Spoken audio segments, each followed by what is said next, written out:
Alright, we are playing a Tomb of Annihilation storyline that I'm calling the Apotheosis Stone. We recently played Session 2.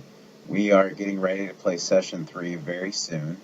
However, the subject of Camp Vengeance has come up, and I wanted to make a quick video about it. The group's paladin is interested in having the party go to Camp Vengeance to see if they can't help out and maybe do some expedition out into the jungle. So Camp Vengeance is a hastily built fort that is in the jungles of Chult. Um, it is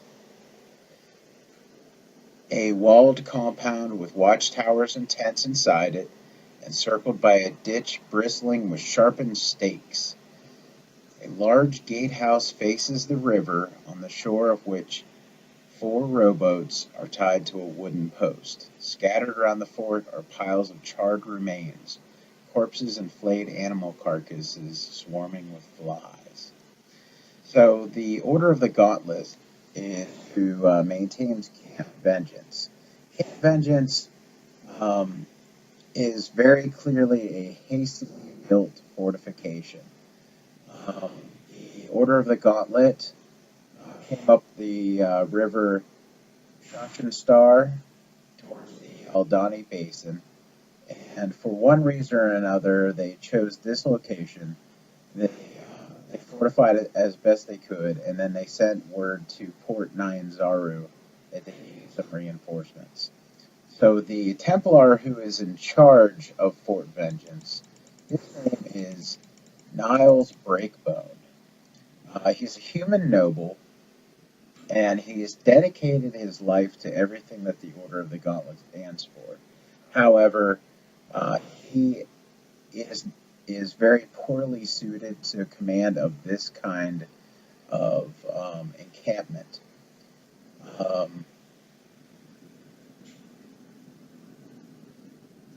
Garrison at Camp Vengeance consists of 58 people, although the actual number of effective warriors at any given time is usually lower due to a rash of sickness that has broken out in the camp. Breakbone has 2 captains under his command, Ord Firebeard, who is a dwarf, and Kern Sultano, which is a female veteran human. Reporting to them is a fighting force comprised of 8 veterans and 24 guards. This is supplemented by a religious corps of 6 acolytes led by Sister Sias, a human priest of Helm. Technically, the religious Templars are part of a fighting force, but in practice, they spend most of their time tending to the sick and the wounded. Finally, the fort is supported by a ragtag group of Chultan hunters and scouts consisting of 15 tribal warriors and Niles Breakbone's longtime friend Wolf Rygor. So they have gotten a few of the natives involved in helping to defend the fort as well. So our group's paladin would like to enlist the help of the factions in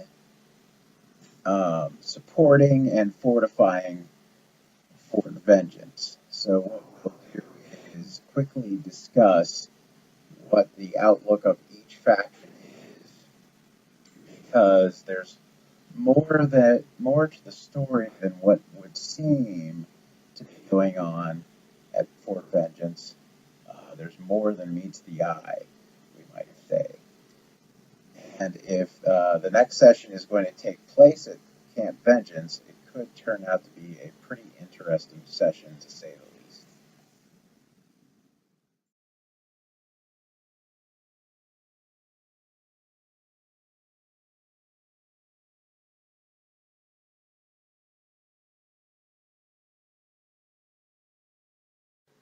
All right, Camp Vengeance. The driving force behind Camp Vengeance is the Order of the Gauntlet.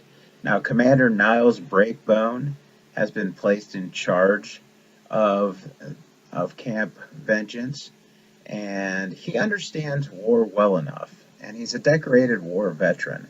However, his prime experience is on a battlefield where it involves battle lines, waving banners, trumpets, supply trains, fronts.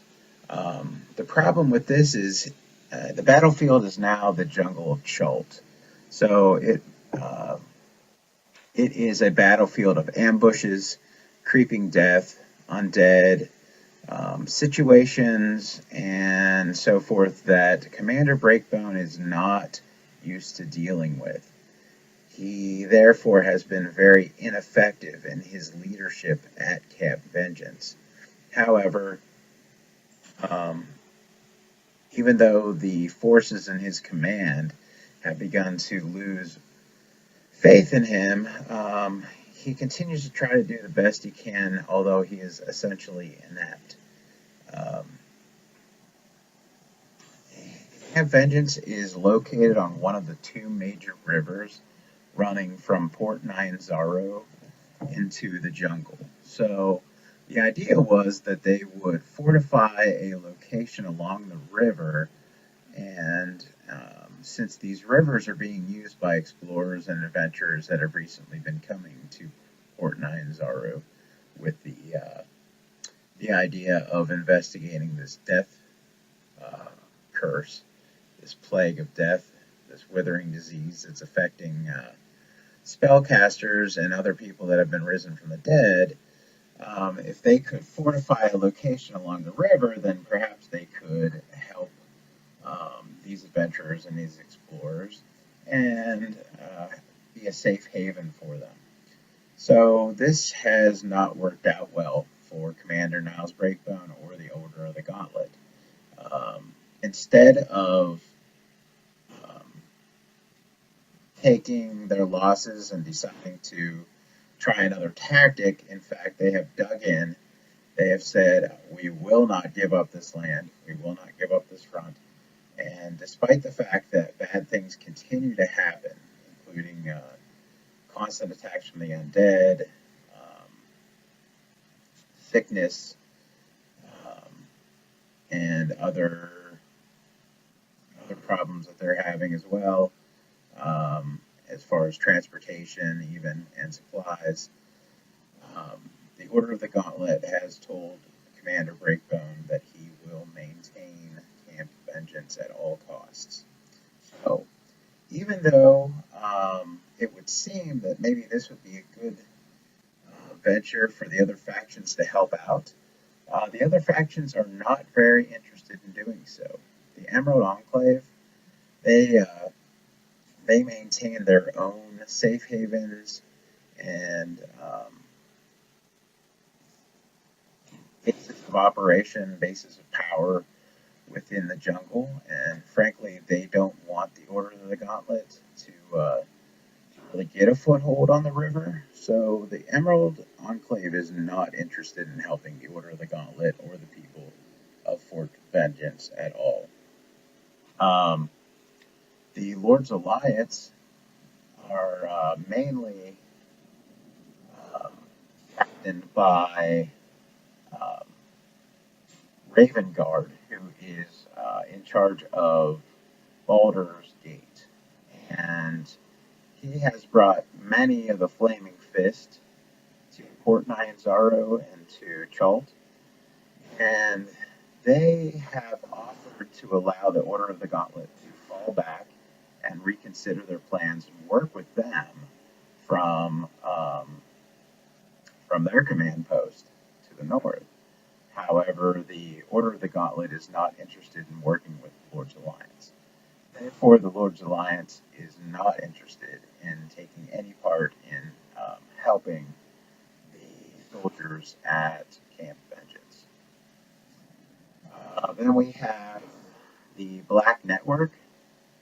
They are not interested in helping Camp Vengeance either because they have no interest in putting any kind of effort or money towards a failing venture. So they realize that Camp Vengeance is only going to be able to stand for a small amount of time with bad leadership, sickness, um, poor planning, and overwhelming numbers of the enemy. Camp Vengeance won't last very long. So the Black Network doesn't see any reason why they should have Camp Vengeance. And then we have, let's see, what else do we have? Yeah, the other faction would be the Harpers. Now, the Harpers, they mainly act in secret. So, although they are willing to lend some indirect help to Camp Vengeance, they're not willing to directly or overtly um, help the Order of the Gauntlet. So, they may be willing to, through some kind of agent or representative, lend, say, medicine or supplies, or maybe even some mercenaries to help. The Harpers aren't willing to directly or overtly take any kind of hand in Camp Vengeance either. So that leaves the Order of the Gauntlet in a sticky situation because they don't want to admit that they were wrong. Their pride is getting in the way, so they have dug in their heels. They have literally dug into their encampment, and Breakbone has been told to hold it at all costs. Um, Therefore, this inept leader is becoming more and more desperate in his plans, and some of his people are actually coming to the point that they may try to either desert or maybe even try to overthrow their commander. So this is the situation that the playing characters would be coming into. They could possibly try to smooth things out, or their presence could actually make things worse. So it will be an interesting session, to say the least.